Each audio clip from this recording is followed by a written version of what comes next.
고린도전서 7장 17절로 24절 말씀. 오직 주께서 각 사람에게 나누어 주신 대로 하나님이 각 사람을 부르신 그대로 행하라. 내가 모든 교회에서 이와 같이 명하노라. 할례자로서 부르심을 받은 자가 있느냐? 무할례자가 되지 말며, 무할례자로 부르심을 받은 자가 있느냐? 할례를 받지 말라. 할례 받는 것도 아무것도 아니요 할례 받지 아니하는 것도 아무것도 아니로되 오직 하나님의 계명을 지킬 따름이니라. 각 사람은 부르심을 받은 그 부르심 그대로 지내라. 내가 종으로 있을 때에 부르심을 받았느냐 염려하지 마라. 그러나 내가 자유롭게 될 수 있거든 그것을 이용하라. 주 안에서 부르심을 받은 자는 종이라도 주께 속한 자유인이요 또 그와 같이 자유인으로 있을 때에 부르심을 받은 자는 그리스도의 종이니라. 너희는 갑으로 사신 것이니 사람들의 종이 되지 말라. 형제들아, 너희는 각각 부르심을 받은 그대로 하나님과 함께 거하라. 오늘 본문 말씀은 어제 결혼에 이어서 생활과 관습, 기타 여러 가지 부분으로 확대해서 이제 말씀을 적용해 갑니다. 어제도 말씀드린 것처럼 결혼은 결혼 자체의 중요함을 두고 있지 않습니다. 결혼을 통하여 공동체, 특별히 완전하고 이상적 공동체인 하나님 나라에 초점을 두고 그 하나님의 나라를 이 땅 가운데 보여주고 있는 교회에다가 초점을 두고 있습니다. 그 속에서 하나님 나라에 초점을 두고 교회 공동체에 초점을 둘 때에 한 가지 알아야 될 사실은 그 결혼이 되었든 무엇가 되었든 간에 자유에다가 초점을 둡니다.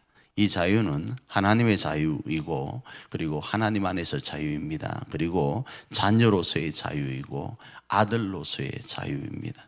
그래서 죄와 어떤 모습 속에 있다 할지라도 하나님 안에서 하나님의 자녀로서의 자유를 가지고 있어야 됨을 이야기를 해요. 결혼도 마찬가지입니다. 그러나 이 결혼은 다시 말씀드립니다. 이 자유는요, 그리고 이 다른 어떠한 것들은요, 공동체를 위한다라는 사실을 잊으면 안 됩니다. 특별히 이 땅의 공동체가 아니고 하나님이 디자인하신 하나님 나라 공동체, 다시 말하면 교회 공동체를 계속적으로 말씀하려고 하는 것임을 잊지 않아야 됩니다. 결국은 자녀의 자유도 이 공동체를 위한 거라는 거예요. 이 공동체를 해치는 자유는 진정한 자유가 아닌 겁니다.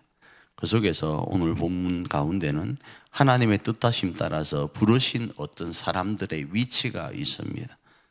예를 들어서 할례와 무할례를 오늘 본문은 이야기를 하죠. 너희가 할례 받은 상태에서 이렇게 부르심을 받았는가? 하나님의 자녀로 부르심을 받아서 하나님의 나라를 건설하고 교회를 세워가기로 부르심을 받았는가? 그러면 그 하나님 나라를 위하여 할례 받은 자체에서 부르심을 받았다면 그 상태에서 계명을 지키라 이렇게 이야기를 해요. 너희가 무할례 상태에서 부르심을 받았는가? 그러면 무할례 상태에서 계명을 지키라는 거예요. 그 계명이 뭐죠? 그 계명은 하나님 나라의 속성인 사랑입니다. 하나님 나라의 속성요.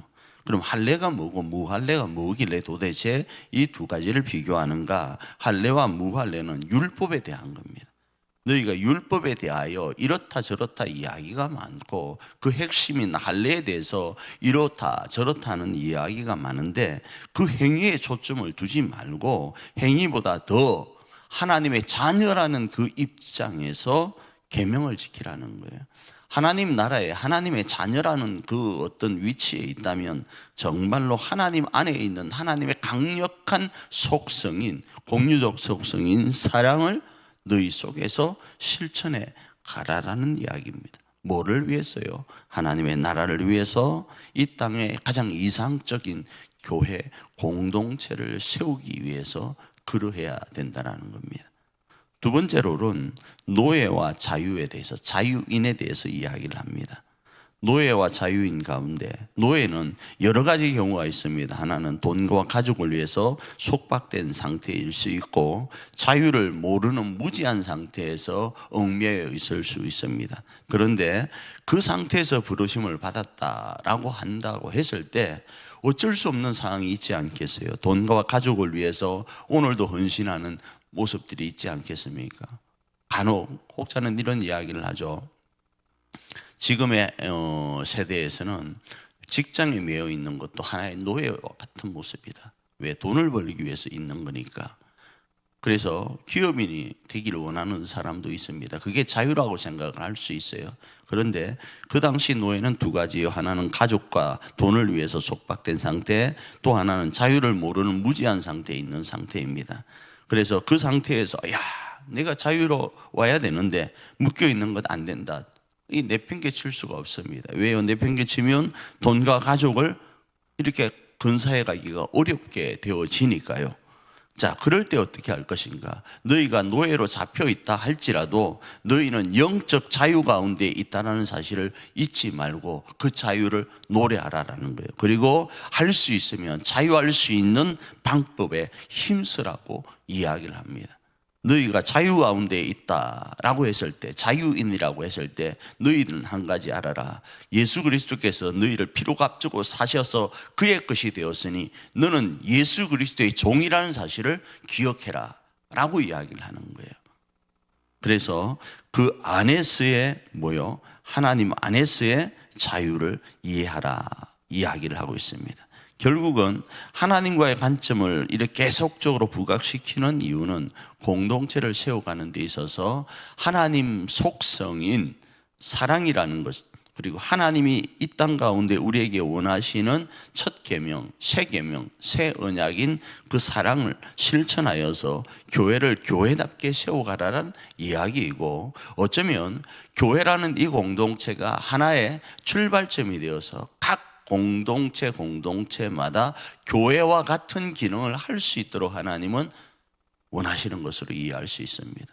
우리는 제한적으로 609-4번지만을 교회로 생각하지만 하나님은 교회와 같은 하나님의 계명을 지키는 공동체가 충만하기를 원하시는 그 모습을 오늘 본문은 말씀하고 있다. 이렇게 확대해서 이해할 수 있습니다. 이 시간 이 말씀을 우리의 삶에 어떻게 적용할 수 있겠습니까? 어제와 마찬가지로 오늘도 우리가 걸어가는 걸음 하나하나가 하나님 나라를 세워가는 걸음이길 원하십니다. 그리고 하나님의 나라를 세워갈 때 이 땅에서는 가장 이상적 공동체인 교회 공동체와 같은 기능이 그곳 가운데 일어나는데, 그 기능의 밑바탕은 새 계명, 새 언약인 사랑으로 그 모든 일을 감당하되 하나님의 자녀라는 그 권세, 아이덴티티를 가지고 그 일들을 감당하라 말씀함을 기억하고 그것을 실천하면서 우리의 걸음 하나하나가 내디뎌지는 그곳에 하나님의 나라의 꽃이 피어나는 그런 하루가 되기를 축복합니다.